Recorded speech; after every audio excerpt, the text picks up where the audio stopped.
A circle is inscribed in a rhombus with diagonals 12 and 16. The ratio of area of circle to the area of rhombus. Area of rhombus कितना होता है? Half d1 d2. ये area of rhombus का formula होता है, half d1 d2 मतलब उसकी diagonals. Area of circle कितना होता है? पाई आर स्क्वायर. बेसिकली ये मुझे कह रहा है कि एक रॉम्बस है,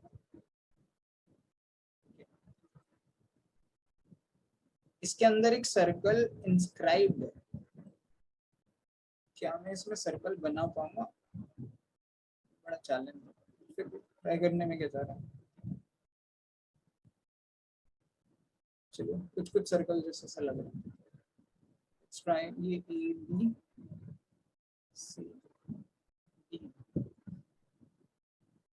एक डायगोनल ये है, एक डायगोनल ये, एक डायगोनल 12 है, एक डायगोनल 16 है. तो आधी आधी अगर करूंगा, बेसिकली ये 12 है तो ये 6 होगी और ये 6 होगी, कि डायगोनल्स जो है वो बाइसेक्ट करते हैं. ये 8 होगी और ये 8 होगी.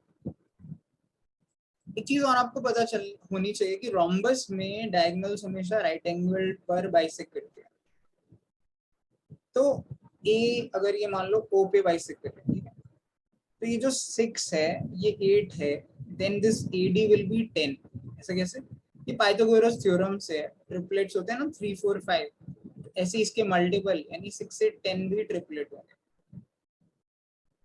अगर मैं इस वाले पार्ट को सपोज कर लिया दोबारा से ड्रॉ कर देता हूँ.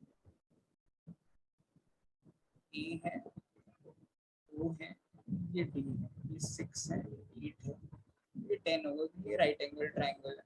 और ये आपका जो है सर्कल ऐसे टच करते हुए जा रहा है.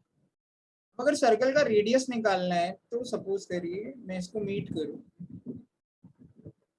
परपेंडिकुलर बनाऊं, यहाँ से O से परपेंडिकुलर x ड्रॉ करूं, तो ये मेरा रेडियस होगा OX. That should be my radius.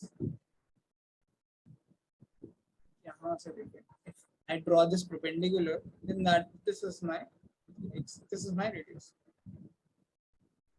अब AOD में अगर मैं इसका एरिया निकालने लगूं, इसका एरिया दो तरीके से पॉसिबल है. Half of base into altitude, like half of 6 into 8. तो तरीका ये है हाफ ऑफ 6 into 8. एक तरीका ये है कि अगर मैं AD को बेस लूं तो मेरा जो OX है वो परपेंडिकुलर होगा, यानी हाफ ऑफ AD, AD का मतलब है 10 into परपेंडिकुलर होगा OX. OX ही मेरा R है. This should be equal to, क्योंकि ये दोनों सेम ही ट्रायंगल के एरिया है AOD के, तो ये हाफ से आप हाफ कैंसिल कर सकते हो. 6 8 48 by 10, 4.8 जो होगा वो OX यानी रेडियस हो जाएगा. इससे आप डायरेक्टली रेडियस निकाल सकते हो. तो बस अब ये करना है ratio of area of circle. Area of circle क्या है? Basically pi r square divided by area of rhombus half d1 into d2. Pi r square क्या होता है? अच्छा पाई में ही वैल्यू है तो पाई आर स्क्वायर कितना है हमारा? 4.8. ये हुआ 4.8 into 4.8 divided by half d1 into d1, d1 into d2, 12 into 4, तो ये हो गया 6. अब ये 4.8 को बेसिकली आप ये डेसिमल हटाने के लिए इनटू यहाँ पे 100 कर दीजिए, क्योंकि एक डेसिमल ये हट रहा है, दो डेसिमल हटा रहे तो 100 से कर देते हैं. तो 16 3 48, 6 8 48. अब ये 8 काटेंगे तो 25 चौके 100 और 4 दूनी 8, मतलब 4 से काट सकते हो. 4 to the 8 and 25 पे. तो ये 2 है, ये 3 है, 3 to the 6 तो ये 6 पाई हुआ डिवाइडेड बाय नीचे सिर्फ 25 बचा, तो 6 pi by 25. That should be the ratio, which is option number C. इसमें बेसिकली आपको डायग्राम ड्रॉ करना आना चाहिए. हालांकि ये मेरा वाला डायग्राम तो बहुत ही भयानक लग रहा है, बट आप इसे थोड़ा नीटली ड्रॉ कर सकते हो. अगर पेन पेपर होता तो शायद मैं भी बेटर ड्रॉ कर पाता. उसको अगर आप ड्रॉ करोगे तो आपको रोम्बस की कुछ बेसिक प्रॉपर्टीज पता होनी चाहिए कि इसके डायगोनल्स बाइसेक्ट करते हैं, 90 डिग्री पे इंटरसेक्ट करते हैं, उससे आप 6, 8, 10 निकाल सकते थे ट्रिपलेट्स लगा के पाइथागोरस थ्योरम से।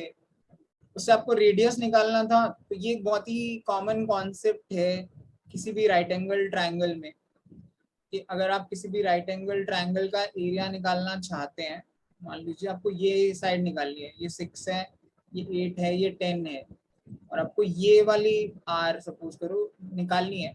उसका बेसिक एक और तरीका भी है वैसे, जिसमें हम रेशियोज लेके निकाल सकते हैं, बेसिकली सिमिलर ट्राइंगल्स का कॉन्सेप्ट। लेकिन ये भी बहुत इजी है कि अगर आप ये 10 बेस ले रहे हैं तो ये आर आपके लिए हाइट है, तो half of 10 into R that should be equal to half of 6 into 8। ये राइट एंगल ट्राइंगल में ये कॉन्सेप्ट लगता है। इससे आपने रेडियस निकाल लिया, रेडियस निकालने के बाद तो सिंपल कैलकुलेशंस थी कि पाई आर स्क्वायर अपन हाफ डी1 डी2 आपने कर दिया।